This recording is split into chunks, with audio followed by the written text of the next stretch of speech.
विद्यार्थी मित्रो, या अगोदर आपण दशांश अपूर्णांक म्हणजे काय आणि दशांश अपूर्णांकाची स्थानिक किंमत हा भाग पाहिला होता। त्याचा पुढचा भाग आपण बघणार आहोत। दशांश अपूर्णांकांची बेरीज आणि वजाबाकी, addition and subtraction of decimal fractions. या ठिकाणी आपण प्रश्न लिहिला आहे ॲड म्हणजे बेरीज करा। कोणाची बेरीज करायची तर हे दोन दशांश अपूर्णांक दिलेले आहेत, या दोन संख्या दिलेल्या आहेत की ज्या दशांश अपूर्णांक आहेत त्याच्यामध्ये दशांश चिन्ह आहे आणि म्हणून त्या दशांश अपूर्णांक असं आपण म्हणतोय। तर याची बेरीज करायची आपल्याला। बेरीज करण्यासाठी आपण ज्या प्रकारे मांडणी या अगोदर शिकलो होतो की एकक स्थानाखाली एकक स्थानाचा अंक लिहायचा, दशक स्थानाखाली दशक स्थानाचा अंक लिहायचा, याच प्रकारे मांडणी इथे आहे। पण या ठिकाणी मांडणी करताना दशांश चिन्हाचा विचार करणं अतिशय महत्त्वाचं आहे। या अगोदर आपण ज्या प्रकारे मांडणी केली होती त्याच्या प्रकारे थोडीशी वेगळी मांडणी आपण या बेरीज आणि वजाबाकीमध्ये करणार आहोत। पहिल्यांदा आपण पहिली संख्या लिहून घेऊया 832.872 832.872। आता दुसरी संख्या लिहिताना मात्र आपण एकक स्थान कुठलं बघणार आहोत तर एकक स्थानाचा अंक 2 हा इथे आहे आणि हा 4 आहे। ह्या 6 अंकी संख्या आहे आणि ही 4 अंकी संख्या आहे, इकडून द्यायला सुरुवात करायची नाही। आपण ज्या अगोदर जसं केलं होतं तसं करायचं नाहीये। तर दशांश चिन्हाच्या खाली दशांश चिन्ह लिहायचं पहिल्यांदा। Write a decimal point below the decimal point of the first number.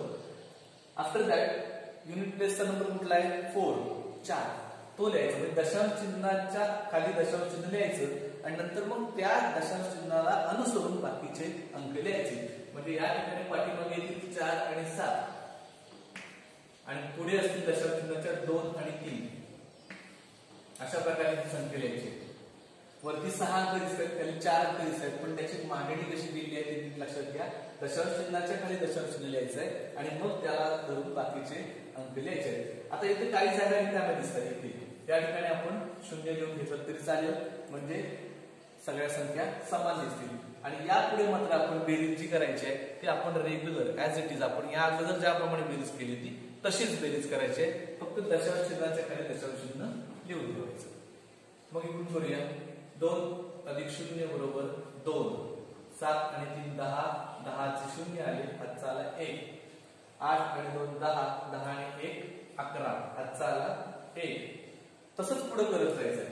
2 आणि 4 6, 6 आणि 1 7, 3 + 7 = 10, here is 0, one number can, 9 + 1 8 + 1 = 9, 907.102 907.102 असं या दोन दशांश अपूर्णांकांची बेरीज झालेली आहे। पुन्हा एकदा आपण बघूया की दशांश चिन्हाच्या खाली दशांश चिन्ह शेवटपर्यंत आलं पाहिजे बेरीज आणि वजाबाकी करताना, आणि त्या अनुसरून बाकीच्या संख्या लिहायच्या असतात। तर वजाबाकीचं एक उदाहरण आपण बघूया। सबट्रॅक्शन, सबट्रॅक्ट म्हणजे वजाबाकी करा। 85.96 minus 2.345 85 दशांश चिन्ह 96 वजा 2 दशांश चिन्ह 345।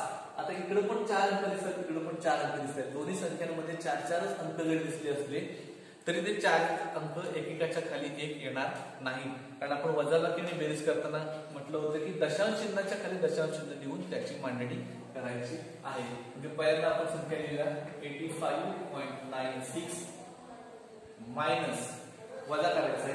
दशांश चिन्ह इथे आहे, इथे येईल, त्याच्या अगोदरचा अंक आहे 2, तो त्याच्या मागे लिहिला जाईल, म्हणजे तो एकच स्थानचा अंक येईल युनिट प्लेस, आणि त्याच्या पुढचे अंक तसेच लिहिता येईल 3 4 5 3 4 and 5। Now here is an empty place. इथे एक रिकामी जागा दिसते, इकडे एक रिकामी जागा दिसते, त्या ठिकाणी 0 मांडून घेऊ आणि मग आपण या अगोदर ज्या प्रकारे वजाबाकी केली होती त्याच प्रकारे वजाबाकी करायची। 0 - 5, 5 cannot be subtracted from 0, that's why there is 10।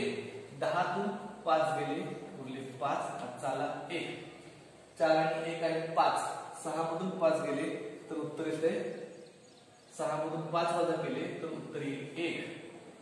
9 मधून 3 वजा केले तर उत्तर येईल 6. दशांश चिन्हाच्या खाली दशांश चिन्ह आहे तसं ते 5 - 2 = 3 and 8 - 0 = 8. 83.615.